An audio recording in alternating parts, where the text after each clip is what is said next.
Jeudi 30 juin 2022, fidèle internaute de Guérita TV Monde, bonjour. Le quotidien Matin Libre titre en manchette: Réforme dans les communes, une décentralisation finalement onéreuse. Depuis le vote de la loi portant code de l'administration territoriale, dans le souci de renforcer et d'améliorer la gouvernance locale, les structures ne cessent d'être mises en place. La dernière en date, c'est l'installation le 17 juin dernier de la cellule de suivi et de contrôle de la gestion des communes. Rattachée au secrétariat général de la présidence, elle est composée de 6 membres permanents et 4 non permanents. Mais avant, la réforme de la décentralisation a commencé par le recrutement et l'installation des secrétaires exécutifs des communes. Derrière les secrétaires exécutifs, il y a 6 autres fonctionnaires responsables des affaires administratives et financières, responsables des marchés publics, responsables des services techniques, responsables du développement local et de la planification, responsables des services d'information qui se sont ajoutés. La réforme a créé également une autre structure qu'est le conseil de supervision. Il regroupe le maire, ses adjoints, les présidents de commission. Des structures qui sont venues s'ajouter à celles qui existent déjà, à savoir le préfet, autorité de tutelle du maire, le ministère de la décentralisation, à qui le préfet doit rendre compte. Campagne humanitaire, 1 million de sourires, plus de 1000 enfants impactés. Un mardi 28 juin 2022, inoubliable et particulier pour les écoliers de la localité de Segbouré, dans la commune de Pomassé. Ils ont reçu avec joie au cœur la visite de la fondation à Baquet pour un instant de bonheur. Bientôt sur le marché du livre au Bénin, les secrets d'une femme épanouie.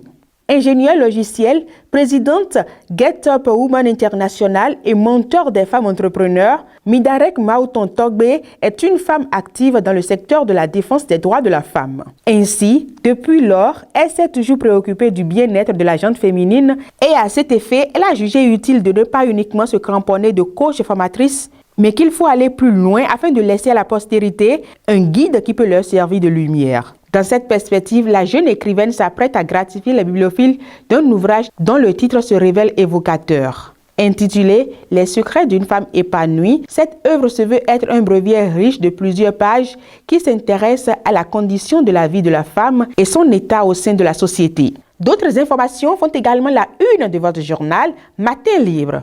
Vernissage à l'ambassade de Turquie, sous le signe du brassage culturel.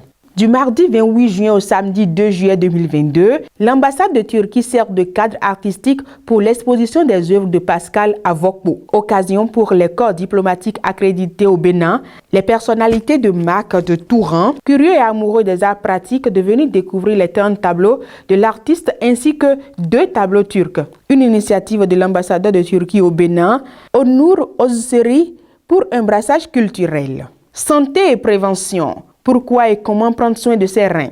Dans une publication relayée par le bulletin de l'Ordre national des médecins du Bénin, Dr Mylène Grimaud dévoile les conseils pour mieux prendre soin de ses reins. On poursuit cette rubrique sur Guérita TV Monde. Promotion du sport féminin au Bénin. Le projet prend corps en basketball. L'information est à lire à la page 4 de votre journal Matin Libre. Et pour terminer, en visite à la zone économique spéciale, Biotchané, ça montre que le programme GIZ avance. Fidèle à un engagement qu'il a pris de suivre avec la direction générale de la CIPI Bénin et le directeur général de l'APS, l'évolution des travaux à la zone économique spéciale de Glodjig-Bézé, le ministre d'État en charge du développement était une fois encore sur le chantier ce mercredi 29 juin 2022. Ce fut l'occasion pour Abdoulaye Biotchané de faire sur place certains constats quant à l'installation des industries, puis de s'enquérir des difficultés sur le terrain. Amis internautes de Guérita TV Monde, merci de nous avoir suivis et à demain.